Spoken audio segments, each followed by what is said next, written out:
Internet যে বন্ধ হয়ে গিয়েছিল, তারা বলছে যে সরকার ইন্টারনেট বন্ধ করে দিয়েছে। আমরা ইন্টারনেট বন্ধ করিনি, ইন্টারনেট বন্ধ হয়ে গেছে। নাটক কম করো প্রিয়।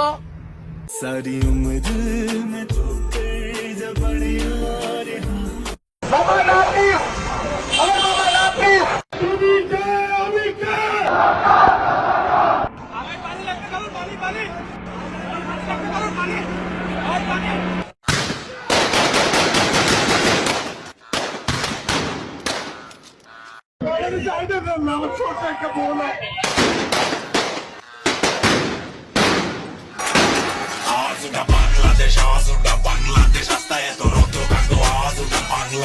এই 52 তে 24 তফাৎ কইরে কথা কো দেশটা বলে স্বাধীন তাইলে খেসটা কইরে কথা কো